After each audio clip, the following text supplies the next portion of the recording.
Hello everyone, এসে পড়েছি আরেকটা নতুন ভিডিও নিয়ে। তবে ভিডিওটা একটু বড় হতে চলেছে, কিন্তু অনেকটাই কালারফুল। সাথে থাকো, আশা করি দেখে ভালোই লাগবে। আজকে সকালটা কি করে কাটাই, বা এই শীতের দিনের সকালগুলো কি করে আমি কাটাই, খুব পছন্দের দিন তো, সেটা একটু হালকাভাবে শেয়ার করব।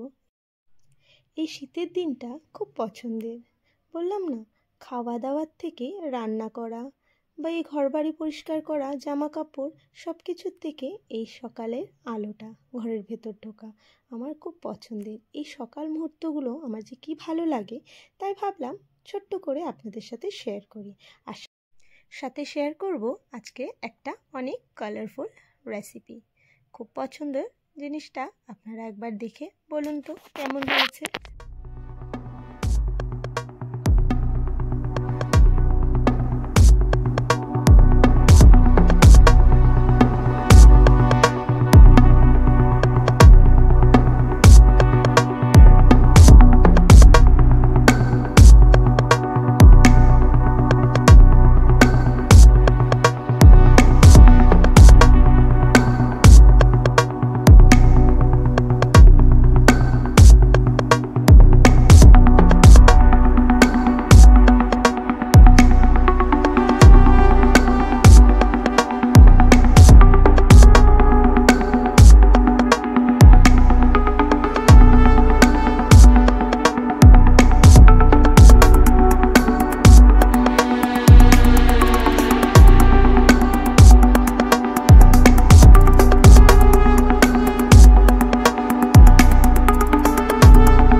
সকালবেলা ঘুম থেকে উঠে বাচ্চাদের স্কুল পাঠিয়ে একটু বাড়ির বাসি কাজগুলো করে নিলাম।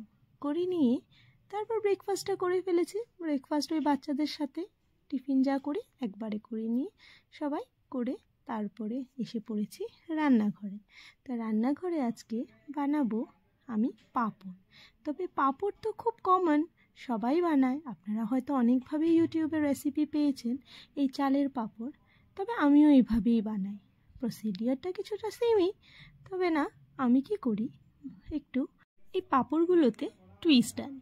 তবে টুইস্টটা কি, তেমন কিছু না। আপনারা তো জানেন আমি এই শীতের দিনে সবজিগুলো প্রচণ্ড ভালোবাসি, আর বাচ্চারা যেহেতু পাঁপড় খেতে ভালোবাসে, তাই আমি অনেকটাই বাজারের কেনা পাঁপড় অ্যাভয়েড করি, এই কালারফুল পাঁপড়গুলো। তো আমি না কি করি, এই পাঁপড়গুলোতে হালকা একটু বিটের রস মিলিয়ে দিই আর একটু পালং শাকের রস মিলিয়ে দিই। তো কীভাবে সেটা করি সেটা একবার আপনারা দেখে নিন।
সিম্পলভাবে রেডি করেছি এই চালের পাঁপড়। তবে এটা কিন্তু প্রচুর হেলদি। আমরা অনেকই কালার এডেড পাঁপড় বাজার থেকে কিনে খাই, তবে সেটা না খেয়ে একটু কষ্ট হলেও বাড়িতে যদি এভাবে করে নেওয়া যায়, তবে জানেন খুব বেশি সময় লাগে না। কিন্তু আমি প্রতিটা রান্নাবান্না সেরে তারপর এসেছি এটা করতে। খুব বেশি আমার এটা 1 ঘন্টার মতো লেগেছে এই পাঁপড়গুলো তৈরি করার জন্য। হ্যাঁ, আমি একটু কম করে আজকে পেস্ট করেছি, খুব বেশি বানাইনি। হয়তো আর একটু বেশি সময় লাগতো, 10-20 মিনিট। তবে এইটুকু সময়তে এই কাজটা করাই যায়, কারণ এটা যদি আমি এভাবে বানিয়ে রাখি, এটা অনেক দিন প্রিজার্ভ করে রাখা যায়। যেমন কি এটা প্রায় 6 মাসের মতো তো থেকেই যায়, কিছু হয় না। তবে বিটের আমি এইভাবে বা পালংয়েরটা খুব বেশি স্টোর করে খাইনি। আমি শুধু চালের যেটা করেছি সেটা স্টোর করেছি। এটা না খুব পটাপট শেষও হয়ে যায়, কারণ বাচ্চারা এত কালারফুল দেখে না পটাপট খেয়ে নেয়। তবে এত টেস্টি পাঁপড় বড়রাও এটা খেতে কখনো বারণ করে না। খুব ভালো হয়েছে। আপনাদের আমি এটা ভেজেও দেখাবো। আর এটা না বানালে শুকাতে যে খুব বেশি রোদের দরকার তা না। যেদিন বানিয়েছি সেদিন একটু আমি কাপড়ে নিয়ে এটাকে কিছুক্ষণ রেখে দিয়েছিলাম ফ্যানের নিচে। তবে ফ্যানে এটা অনেকটা টেনে গেছে।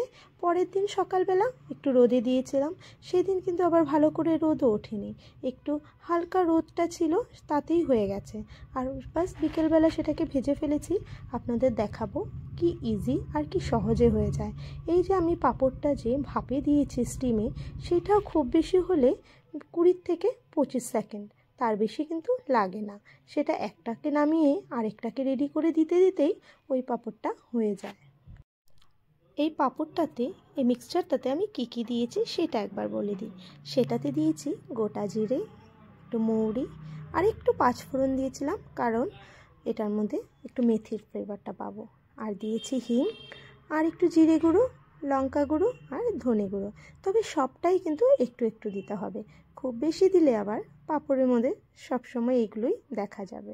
তো তার জন্য একটু আন্দাজ করে দিয়ে, আর হ্যাঁ নুন দিয়েছি, আর সাথে দিয়েছি একটু ব্ল্যাক সল্ট। ব্ল্যাক সল্টটা তো মাস্ট, যেটা ফ্লেভারটা চেঞ্জ করে।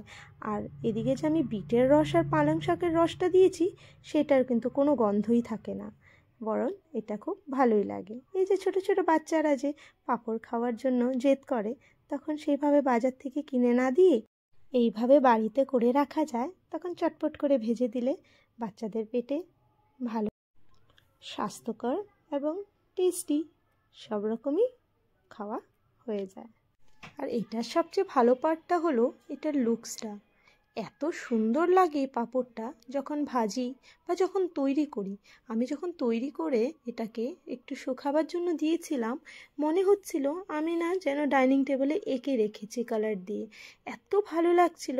কিন্তু তবে এখানে কোনো রকম ফুড কালার অ্যাডেড নেই, টোটালি ন্যাচারাল, যেটা হলো আমি এই পালং শাক দিয়ে করেছি আর বিটের রস। আরেকটা কালারও করা যায়, আমি চাইলে এটাকে ইয়েলোও করতে পারতাম, কিছু না একটু হলুদ দিয়ে দিই। তবে আমি আর বেশিটা করলাম না, কারণ খুব অল্প করে আজকে চালের পেস্ট করেছি তো তাই। তো সেইভাবে আপনারাও একবার করে দেখতে পারেন। আর ভিডিওটাকে লাইক কমেন্ট শেয়ার করতে কিন্তু ভুলবেন না। চ্যানেলটাকেও সাবস্ক্রাইব করে দেবেন। আর আপনারা যদি ফেসবুক পেজ থেকে দেখছেন, তবে পেজটাকে অবশ্যই ফলো করে দেবেন। তবে এই শীতের দিনের এই ছোটো ছোটো খাবারগুলো না আমার খুব ভালো লাগে। কোনো দিনও যদি রান্না করার ইচ্ছে না করে, একটু ডাল সেদ্ধ করে নিলাম, একটু ভাত করে নিলাম, সাথে এই যে এইভাবে পাঁপড় কয়েকটা ভেজে নিলে বাস, বাচ্চারাও খুশি আর খেতেও ভালো। সবাই মিলে বসে খেতে অসম্ভব ভালো লাগে। চায়ের সাথেও তো দুর্দান্ত ব্যাপার। আমরা তো এমনিতেও চায়ের সাথে পাঁপড় ভাজা একটু খেতে ভালোবাসি, যে কোনো ভাজাভাজি খেতে ভালোবাসি। তবে এগুলো পাঁপড় দিতেও সুন্দর, খেতেও সুন্দর। আমি না এভাবে করে যখন পাঁপড়গুলো বানিয়ে বানিয়ে রাখছিলাম, অসম্ভব দেখতে লাগছিল। আমার রান্নাঘরের কালারটাই চেঞ্জ হয়ে গেছিলো। আর এই তো গরমকাল চলে আসছে, এত গরম পড়ে যে রান্নাঘরে এত সময় ধরে রান্না করতে প্রতিদিন ইচ্ছেও করে না। আর এইভাবে যদি বানানো থাকে পাঁপড়, তাহলে হয়তো ঝটপট রান্না, একটু ডাল দিয়ে পাঁপড় দিয়ে ভাত খাওয়া হয়ে যায়, তাই না? দেখুন কি ভালো লাগছে। তবে আমি বলছি, এটা কিন্তু প্রচুর সময় একদম লাগে না, খুব সিম্পল আর খুব কম সময়তে তৈরি হয়ে যায়। আর প্রচুর যে এটাতে রোদের দরকার তা না, হালকা রোদ একটু লাগালেই হয়ে যায়। আর এইভাবে কিন্তু পাঁপড়টাকে নামিয়ে একটা সুতোর কাপড়ে রাখতে হবে, যেন যে এক্সট্রা ময়েশ্চারটা থাকে সেটা শুকিয়ে যায়। আর পরের দিন একটু রোদে দিয়ে দিয়েছিলাম, বাস হালকাভাবে, আর সেম ডে পরের দিনই ভেজে খাওয়া হয়ে গেছে। আর খুব ভালো একটা জিনিস, আপনারা সবাই একবার বানিয়ে খেয়ে ট্রাই করবেন। আর কিন্তু এইভাবে ভালো ভালো রান্না কিছু আসতে হলে আপনারা কিন্তু আমার চ্যানেলটাকে সাবস্ক্রাইব করতে হবে।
দেখেছেন কি সুন্দর শক্ত শক্ত হয়ে গেছে পাঁপড়গুলো, একটু সময় রোদে দেওয়াতে।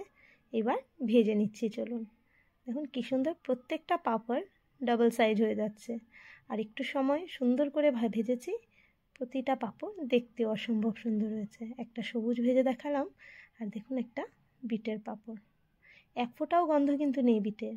খেতে যে কি ভালো হয়েছিল আপনাদের কি বলি, একবার বানিয়ে যদি আপনারা না খান বুঝতেই পারবেন। তবে বানানোর পর একটু ডেকোরেশন করার জন্য বাড়িতে কিছু ফ্লাওয়ার বুকের স্ট্যান্ড ছিল বাঁশের, সেগুলো নিয়ে নিয়েছি, দেখতেও ভালো লাগছিল। আর এসবে পাঁপড় বা একটু নান ধরনের জিনিস সার্ভ করলে ভালো লাগে, এইভাবে করে একটু সাজিয়েছিলাম, কি ভালো লাগছিল দেখতে। তবে আজকের ভিডিওটা এই পর্যন্তই, আপনাদের কেমন লেগেছে সেটা জানাতে ভুলবেন না। আসছি আবার নেক্সট ভিডিও নিয়ে, টিল দেন টাটা।